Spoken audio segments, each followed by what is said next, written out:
Olá, meu nome é Milena, eu sou estudante de Biologia da Universidade Federal do Paraná e hoje eu estou aqui com vocês para conversar um pouco sobre as teorias evolutivas. O planeta Terra, ele é um planeta muito biodiverso. Pense em todas as formas de vidas que existem, as formas de corpo, todos os tamanhos, as cores, todos os ambientes que os animais podem viver. Como, por exemplo, as focas. As focas são mamíferos que vão respirar o oxigênio dissolvido na atmosfera, mas que vivem em ambiente marinho. E para isso, percebam que as narinas dela fecham assim que elas entram em contato com a água e abrem assim que elas entram em contato com o ar, para poderem respirar. E isso é uma adaptação desse animal ao ambiente em que ele vive. Outro animal muito interessante é o pangolim. O pangolim, ele é uma espécie muito parecida com o tamanduá que a gente conhece aqui no Brasil. E ele também tem uma língua muito fina e comprida, adaptada para caçar bichinhos que vivem no subsolo. Também uma adaptação desse animal ao tipo de alimento que ele come, né, para sobreviver. Então, pensando nisso, como que as espécies conseguem se adaptar no ambiente que elas estão inseridas? Essa pergunta, ela não é recente. Há muito tempo atrás as pessoas já se questionam sobre isso. E na antiguidade, filósofos como Platão e Aristóteles, eles também se questionaram sobre isso e chegaram a uma conclusão. Para Platão, a verdadeira natureza das coisas se encontram na essência delas e não na sua superfície. Então, para analisar uma coisa, para Platão, você tem que olhar a sua essência. E isso também acontece nas espécies. Ele acreditava que todas as espécies eram uma variação de uma espécie única e essencial e verdadeira. E o homem, ele era o ápice das espécies, ele era a essência das espécies, ele era a espécie verdadeira. Já Aristóteles, ele também acreditava nessa teoria de Platão, só que ele acrescentava que essas variações entre as espécies, elas eram defeitos. Esse pensamento de que o homem é o ápice das espécies, ele perdurou por muito tempo, desde a antiguidade, passando pela Idade Média, até o Renascimento.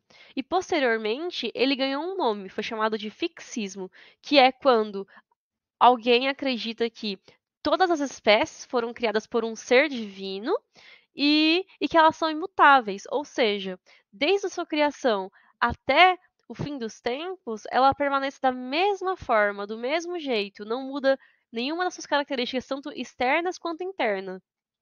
É, Até que, no século XVIII, um personagem muito famoso chamado Lamarck tentou mudar um pouco essa ideia.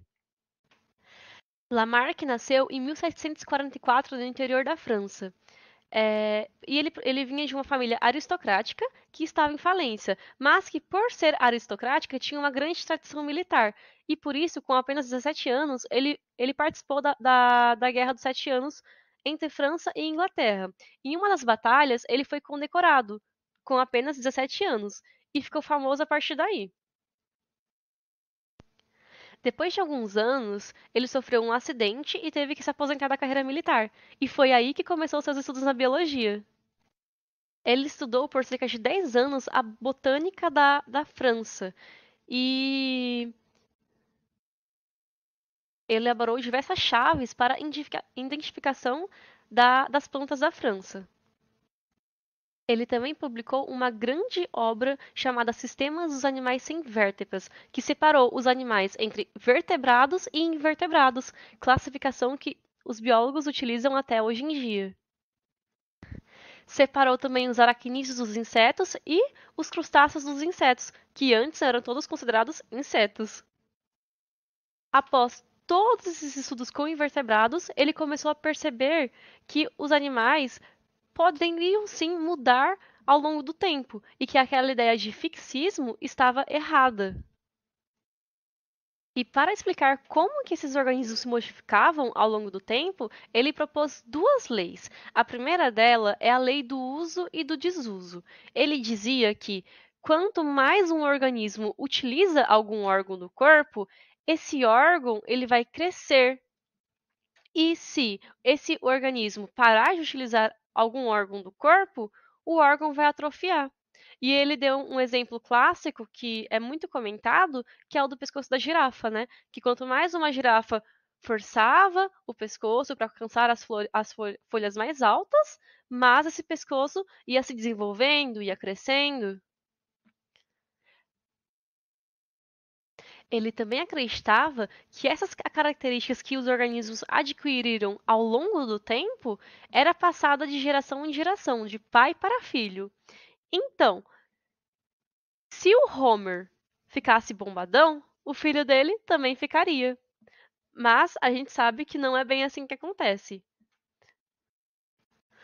Outros pensadores também tentaram explicar o porquê que as espécies mudavam, como foi o caso dos britânicos Wallace e Darwin. O Wallace, ele viajou pelo mundo, inclusive aqui no Brasil, e observou como as espécies eram nos locais. Aqui no Brasil, nos rios da Amazônia, ele percebeu que os macacos de um lado da margem eram diferentes dos macacos de outro lado da margem. E foi aí que ele propôs o conceito de subespécie. Já o Darwin, ele também viajou pelo mundo, a bordo do navio Beagle, mas as teorias evolucionistas não eram o principal tema do estudo dele. Se tornou após ele retornar à Inglaterra. E nesse período, ele trocou cartas, inclusive com Wallace e outros pesquisadores, e em 1859 ele publicou o seu livro A Origem das Espécies, que ficou famoso na Inglaterra, causando muita discórdia, tanto entre cientistas quanto a população. E o principal tema do seu livro era sobre a seleção natural, que é um conceito muito estudado hoje em dia e que ele tem o foco no ambiente, em como o ambiente vai selecionar organismos que são mais favoráveis a esse ambiente. Como, por exemplo, nesse exemplo aqui dos coelhos, nós temos uma águia que lá do céu, né, voando, ela consegue visualizar melhor os coelhos brancos. Então, ela vai predar esses coelhos brancos. Com o passar do tempo, vai ter mais coelhos marrons que vão se reproduzir mais e se multiplicar em número. Então, no final das contas, vai ter mais coelhos marrons do que branco. Mas, por exemplo, vamos fingir que esse lugar agora é de neve. Se esse lugar for de neve, a águia vai conseguir visualizar mais os coelhos marrons. Portanto, esses coelhos vão ser mais predados. E no final das contas, vão morrer mais e os brancos vão se reproduzir mais e aumentar seu número. Portanto, a ideia da seleção natural é que o ambiente, naquele momento em específico, ele vai selecionar uma ou outra característica. E essa característica, ela não é boa ou ruim. Ela simplesmente é melhor ou pior naquele ambiente que a gente está falando. E vocês acham que nesse ambiente, esse animal que está aí no vídeo, ele é bom ou ele é ruim? Mas então, essa teoria que o Darwin criou é perfeita? Não. Ela tem muitas lacunas. Darwin não conseguia explicar como que os organismos passavam essas características para os filhos. E ele não sabia explicar como que era essa questão das características, né? Se eram pré-existentes, se não eram, se eram desenvolvidas ao longo da vida. Ele não sabia explicar. Hoje, a gente sabe depois das pesquisas genéticas. E a junção das pesquisas genéticas com a teoria de Darwin, da evolução, foi chamada de neodarwinismo. E hoje a gente sabe que as mutações no DNA geram novas características. E essas características que tornam os animais diferentes. Essas características que tornam os animais menores ou maiores, que aí sim a seleção natural vai pressionar qual que é mais eficiente naquele momento. Então, hoje sim a gente sabe como que acontece na realidade. Então, pessoal, por hoje é só. Muito obrigada pela atenção. Espero que todos estejam bem e até a próxima aula.